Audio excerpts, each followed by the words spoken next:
my god. I'm actually very nervous, to be honest.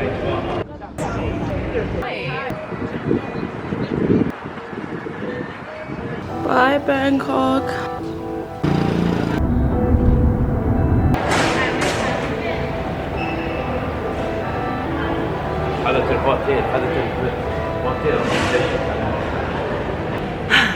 So today I am going back to China after 5 years, almost 5 years. For those of you that don't know, I used to live there and I thought that I would build my life there. I thought that after graduating I will go back and live in Shanghai. And for obvious reasons, that didn't happen because the world went nuts.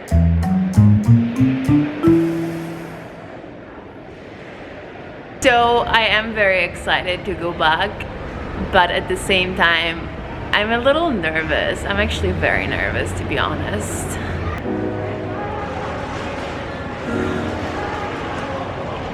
I can't even explain to you why I am so nervous, but I just keep thinking that something will go wrong and I won't be allowed to go back. I keep thinking that like I don't have a document that I need to have, even though you don't really, I mean, you don't need to have any documents right now.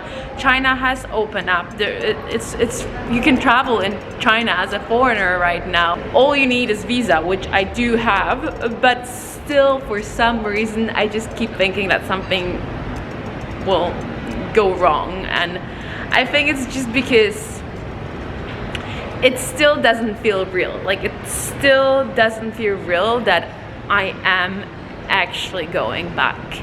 I have so much crap, it's literally crazy. I'm like the pure definition of not traveling light right now.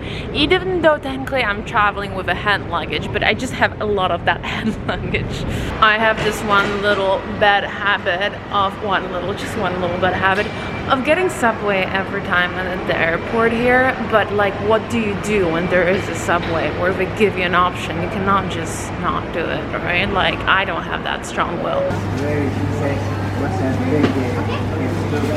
I thought I won't be doing it because it's kind of early, too early for subway, but is it ever too early for a subway?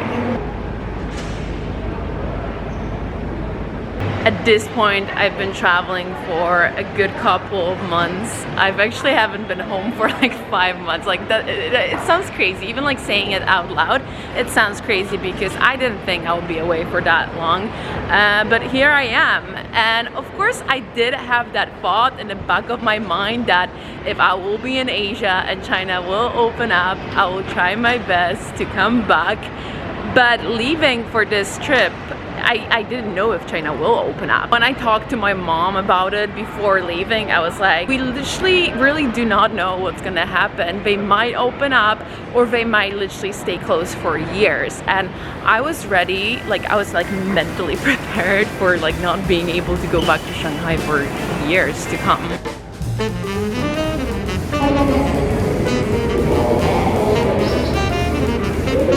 I'm literally risking my camera's life for this shot now, so you better be enjoying it.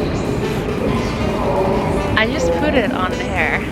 Also, fun fact, did you know that the flight from Bangkok to Shanghai is only 4 hours? I didn't even know that. I always thought it was 6 hours, and it's 4. That's like nothing. That's less than Copenhagen to Gran Canaria, okay?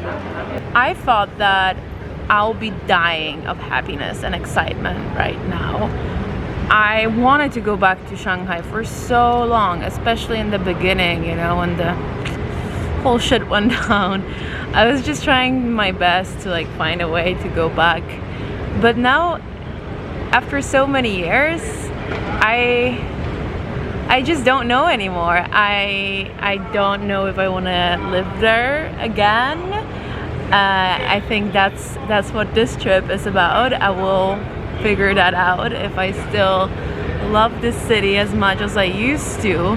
Right now, I'm just really overwhelmed with this feeling of anxiety. I'm feeling more nervous that I just don't know why, and it's I mean, okay, I do know why. I mean, a lot has happened in the last couple of years, and I think we've all learned that everything can be so uncertain. So until I will be standing in my little hotel room on Nanjing East Road, because that's where I'm staying, that's where I had to stay, obviously. Nanjing East Road was my very first home in Shanghai. It's like a very touristy pedestrian street, which I personally love. Now I lost my train of thought. What was I even talking about? I'm nervous. I'm just very scared that something will go wrong. Okay, now we've got to go because I'm not even at my gate. Like, imagine if I would miss my freaking flight to Shanghai because I am recording myself talking about plastic bags at the airport. You might be thinking, Kaja, what do you have in this like fucking embarrassing like plastic / whatever bag?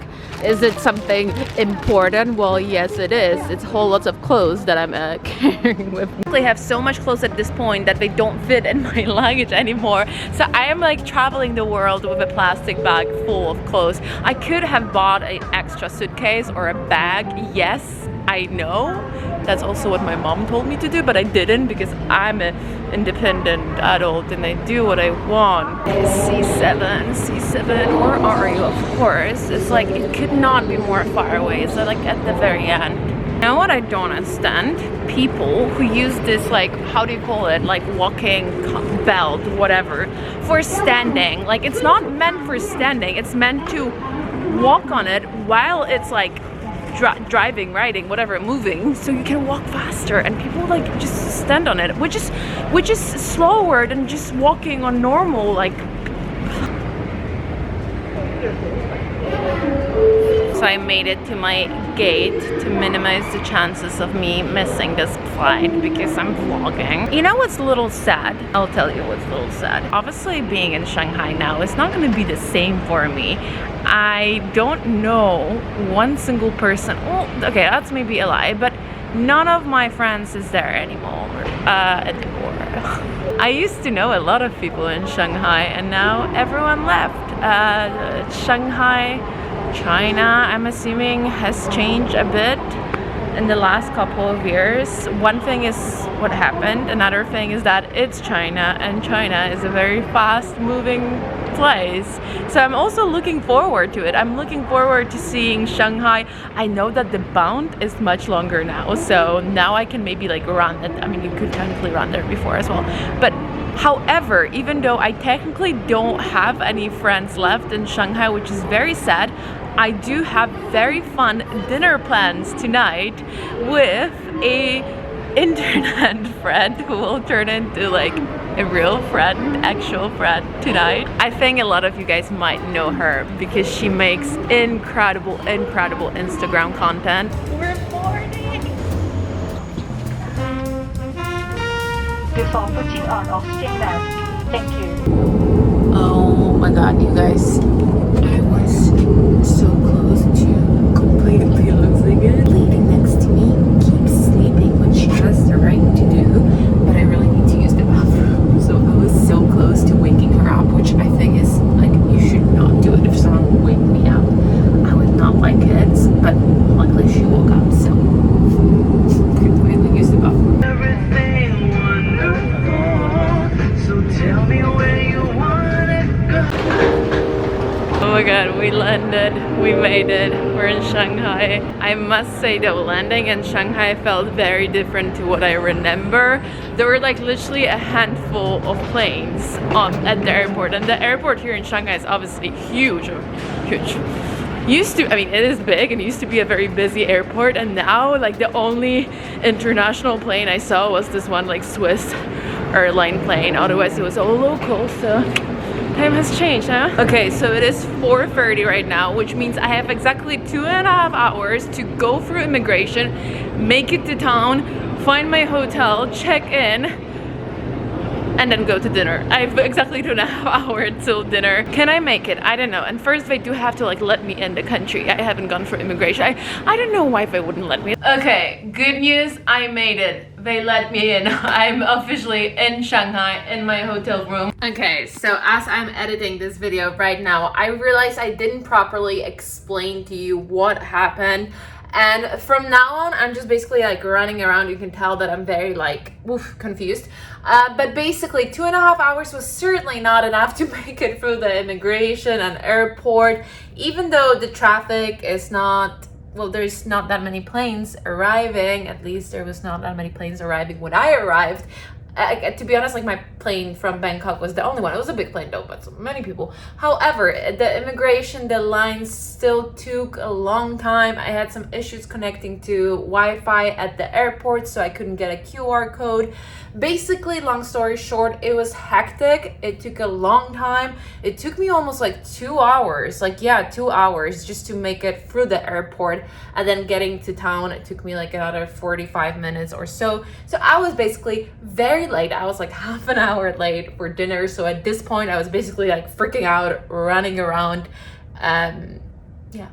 Bad news is that it's already 6 p.m. and I was supposed to have dinner at 6 p.m. So I'm literally putting different clothes on and I'm rushing out of the door and we're heading to the Edition, which I'm very excited about checking out. Okay, so I just quickly got ready. This is what I'm wearing. I'm wearing my Vietnamese, technically Chinese jacket. I mean, I thought it's fitting. I also have no idea what the weather is like here. I'm honestly so confused right now. I feel like it's not as warm as in Bangkok, but it can still be very warm. Okay, let's go, okay? Let's go.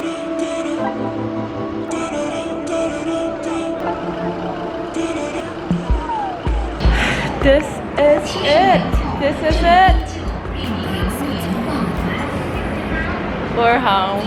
Okay, it is warm. I don't need this. I officially don't need this. I'm just so, oh my god. I'm just really confused right now. Getting here was, I'm gonna tell you more about it later. Now I have to run to the Edition and I have to find it.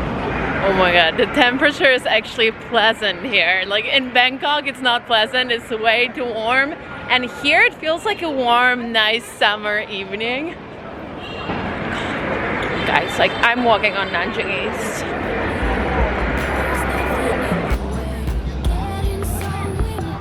Fun fact, when I first came to China, the very first time, I made my first Chinese bank account, and this very bank right here, I went there with my mom, and like I think they didn't speak English, we obviously didn't speak Mandarin, and somehow we made it. And I don't remember it being like a very difficult process. As far as I know, foreigners are no longer allowed to just open bank accounts like that. So back in the days, it was much easier. Back in my days, you know what? Oh my god, now I can be one of these foreigners saying, like my teachers. When I went to uni in Shanghai, we had all these teachers who would always be like, 10 years ago or like 20 years ago in China, you could do this and that, and now you cannot. So now I can do that. Now I can do that. Almost 10 years ago when I came here, like, can you even believe it? I know I'm not making any sense, but I feel like the excitement is kicking in. We'll have nothing to change, getting so impatient. Need to get away now with you.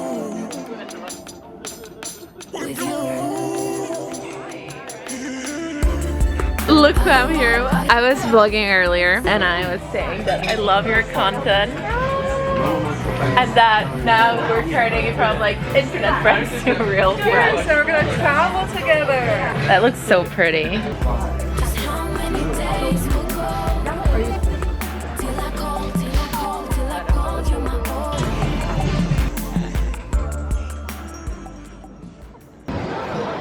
So this is a new thing, this street. Last time I was in Shanghai, this street used to be an actual street and now it's pedestrian. So yeah, I don't know if you can tell, but I feel like my reaction is kind of weird.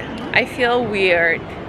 Weird in a good way. I feel good. I'm very happy, but I'm almost like shocked. I feel like I'm in some sort of state of shock. Like it doesn't even like, it didn't get to me that I'm actually here. I'm back, like I'm back in Shanghai, you know? It just feels like I've never left. I just feel like, you know, I've just been here the whole time. Also, fun fact, if you watch any of my old Shanghai vlogs, this mall behind me, this is where I used to go all the time to eat sushi. My favorite sushi place used to be there, like a sushi train place, and I used to go there all the time. So it's already like 11 p.m, so the lights are off. So the Bund doesn't look as spectacular as it looks with the lights on. It still looks pretty though. It still looks really cool. The Pearl Tower, oh my god. yeah, the lights here get turned off at like 11 or 10:30, which I think is fair enough because, you know, at the end of the day, people live in this city and these buildings are really tall. So when you have so many neon lights like flashing in all directions, it can be difficult for people who live here. And also, it's good to save that energy. Like, I'm all for it. Anyways, what can I say, you guys? That was the first day. Many more days to come. This is just the beginning. And yeah, good to be back. Good to be back home.